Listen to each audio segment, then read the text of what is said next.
expecting you to do more all the time. Sure. Coming up in the program this morning, Right to Access Information Commission calls on MDAs to complete their 2023 annual compliance report templates on or before Thursday, 1st February 2024. Julian? And we discuss FBC's new promotion criteria for the Year 1 students. Yes, and Focus 1000 to implement static campaign geared towards accelerating response to malaria. Well, we invite you to be part of this program by sending your comments and views to the number on your screen, or you do follow us on our Facebook page at SRBC Channel 31 Live. Julian, we definitely entertain their questions. Certainly, but we have to be very clear and eloquent so we can be able to read it to our guests, to try to be more precise and to send the comments and opinions to any of the following guests that we'll be having on this edition of the Good Morning Sierra Leone program. Stay tuned.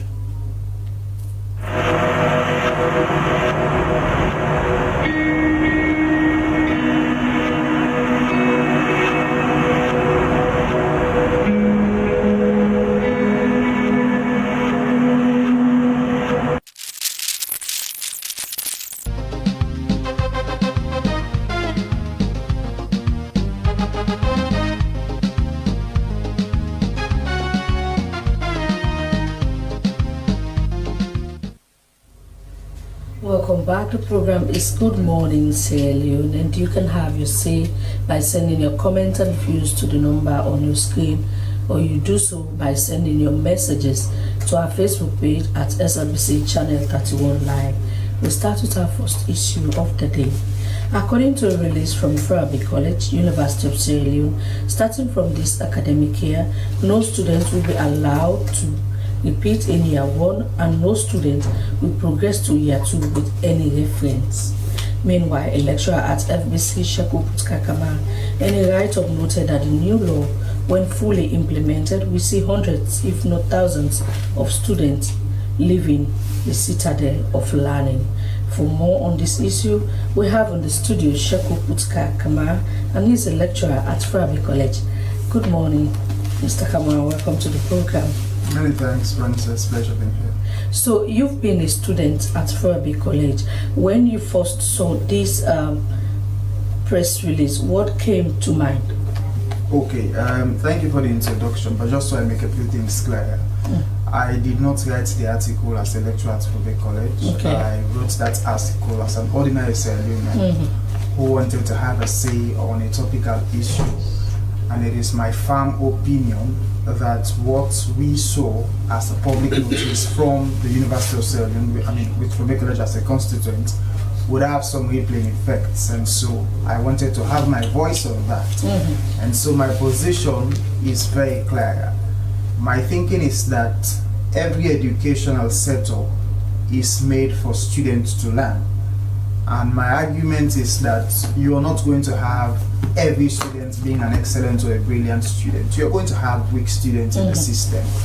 When you have a policy that says there would be no repeaters, when you have a policy that says repeaters will be thrown out of the system, I am a bit concerned that we may get to a situation where we would question the right to education of those weaker students. So I am thinking that maybe this is something the university could revisit, in the sense, if you had a system that allowed people to progress whilst they continue to make amends, I am thinking that it is better to continue to encourage them. Otherwise, we would find ourselves in a situation where we would only cater for brilliant students. That's my position. Yeah, speaking here as the devil's advocate in line with the University of Sierra Leone, what would say they have actually given the student a second chance to take their exam? Because if they fail to pass the first time, and a second opportunity will be provided to them to take that exam again. It is only after both have unsuccessfully passed that's when the University of Sierra Leone will drive you out. Okay, Julian, just so I make a few things clear, I did not write the article as a devil's advocate. My name is... No, I am always done in the devil's advocate of the University of Sierra Leone. I wrote it as the managing editor of Expo Times newspaper. But if we come back to that policy, my argument is this. you are not going to have students who would be up to their game all the time. There have been situations where people take research modules and they still fail those modules. If you say you are driving them out of the system, I am thinking that you are suggesting that they should not continue to be educated. My point is, let us have a standardized policy. For example, you read communication, you would realize that you had an entrance exam before being a student of Ruby College, for example. With a minimum of 40%, we care less whether you have A1 in English or not. You cannot be a student of communication without passing English at entrance level. But my argument is, if the university has taken over 4,000 students, why would you now say constant repeaters will be thrown out of the system? Why did you take them in the first place? Because you're going to have those weaker students, definitely. I am not making a case that we are to allow every Jack and Jill to be part of the system, but I'm saying let us standardize policies. If you have a general entrance exam, say for example English language, every student, be it science, commercial, art, takes English language as a compulsory subject at WASC level. When you create a system that says for you to enter the university, you should have the minimum requirement of 40% in English, like the diagnostic in communication, I will take that as a standard policy. But to take them without an entrance exam, knowing fully well that some of their results are questionable, only to throw them out because they could not pass university modules, is questionable. And like you, some of them are entering the university for the first time, having little or no knowledge about what is happening in the university, seeing strange modules. That is my argument. So if I am to go by what you're saying, you would prefer an entrance exam like the mass communications department rather than you asking them now out of the university when they are there already. Is that what you I would call that as a recommendation. I wish it is just something I would prefer. But in the end, if you talk university, my thinking is you're going to train people. And my argument is not everyone will be brilliant. Had that policy been in existence, most of us would not even be lecturers of the university. Had that policy been in existence, most of us would not even be graduates today. So I am just saying, why would we really change the goalposts at the middle of the game? A revisitation is actually the thrust of my discourse. Now, I just tied in here. The very fact where we get to discuss this issue is to provide solution, and as Francis has given you one possible solution, which I have a problem with really, is you have gone through, let's take you for an example, you've gone through the WAS exam, you've gotten your 6 or 7 credits, and you got B1 in English, and then you have to put in that same spot to take that same exam again. It renders the WAS exam moot and null. Why did you take that if you have to take it again? Okay. I am not too sure that writing an entrance exam renders the WASC null, and I will tell you why. There are arguments about standard procedures. You would have people who may have requirements to read every course at the university. Perhaps there are people that would question the legitimacy of that WASC. Whilst I will not hold grief for anyone, my argument is if you really pass the WASC exam, you should be able to pass English. Like I would always tell students reading communication, if you pass English language at WASC level, there is no reason why you should fail English language at the communication school. Because that is what I would call a reinforcement or to validate the fact that you did pass WASC. Otherwise, what are you proving?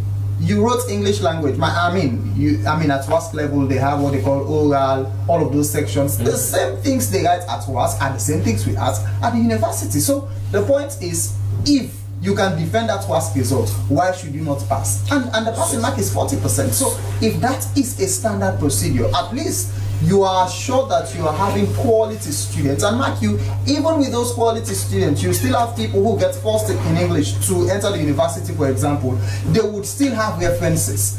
How would you now say if they take those reference exams and fail again, you're going to drive them out of the system? That is what I have a problem with, and that's my major concern. So going through your piece, you are also pointing out some of the reasons why you think this is not appropriate now. You even pointed out about the capacity of lecturers as to students. Yeah. Amongst other things that you pointed out. And all of Julian myself and you, we all went through Furabe College at the Mass Communications Department. And sometimes you have, when we have bigger classes, you have students who cannot access sitting accommodation, who cannot access sitting facilities at the University of Sierra Leone. And now some of these students, I'll say, they are deprived. They cannot even get what the lecturer is saying. And at the end of the day, they go to examination hall, they could not make it. So are they not going to be deprived if we are to go by what the University of Sierra Leone is asking for Furabe College, to be precise? Okay, I think I like that correlation. Now, whilst I am not speaking here as a mass communication lecturer, I will just say that case study is equally important. If you're going to have a staff room, a class capacity of say 100 chairs, for example, and you have a class capacity of over 200 students, what is the magic? How are you going to teach them? Those are all challenges, but perhaps communication is better. Yes. You have faculties and departments in that university that have a class of over 500 students. Where can you really teach them? Where is the convenience? We are talking standard or quality education. What is really happening? We're not going to have it all at a go, but there are things we have to put in place. So whilst I am encouraging the university to up its game, I am also suggesting that we cannot drive out people just because they are failed. Failure is part of learning. If you create that policy now, my argument is, why would you take those weaker students in the first place? There was even a policy accepting D7 in English language when we know that D7 is not a pass. You're taking them for diploma. They are coming to the university. They don't have an idea of what is happening. They have failed 1 or 2 modules. So you take those modules and still fail. Now you're saying you're driving them out of the system. Is that a money-making mechanism? Is that a policy to suggest that it's all about making money? We clearly do not have that capacity. And we know those challenges will continue to exist whilst efforts are being made. But I'm just suggesting that let there be a level playing field. Otherwise, we're going to have a system that will totally, if you ask me, cut out or excommunicate people who are weak learners. And that is the focus of my discussion. Now, Putka, I really like your stance here. Even though you are a lecturer at the University of Sierra Leone, you strive to actually be on the right side of things. And I believe this is actually the right side, because even to a point where a lecturer would have to fail one student twice, it tells something about that particular lecturer, that you haven't gone the length and breadth to make sure that student knows exactly what they're supposed to do and writes the exam and bring out positive result. Now, so to speak, in that way, do you have or the University of Sierra Leone, do you have an idea of how they make such decisions? Because like-minded like yourself, I know there are other university lecturers who would have the same thinking that you're thinking now. But they're not bold enough to come out. Exactly. Even though he's not talking as a lecturer of at all. But if all of you come out with a very strong voice and like-mindedness like you are doing right now, the University of Sierra Leone will surely consider your opinion and try to do something that is more fitting for the student and the university. Very well. I mean, if you did read my article, I did say it creates an open marketplace of ideas, meaning we are all at liberty to hold on to our views. But I'm just thinking that perhaps we could try to standardize policies and better improve things. Yes, otherwise, how do we get to a point of taking thousands when we really question the accuracy or authenticity of their results, only to drive them out again because they have failed a module or two? So if we get a general entrance exam, at least that will be better. Every other lecturer may hold on to his or her view. Every other student may hold on to his or her view. But this is a position I think would be taken into consideration. So whilst it is not a must for us to enforce it, I think there is a need for reasonability, and that is the focus of my argument. All right. So quickly before you go, what do you think should be done? It's clear in your piece that you want a standard entrance exam, and you reference the mass communications department, that if you cannot pass our exam, you are so bold in making sure that you let the public know that yes, you are a product of that department, that if you could not pass that entrance exam, then you will not go to our department. So do you think that should be done as well for the whole university, so to avoid what we are facing now? Very well. That is a strong recommendation I am making. But just so I make this clear again, I am not making a case for weaker students to continue to be very weak, to continue to be very sheepish or stylish, if you want to put it that way. I understand the social imbalances in university life.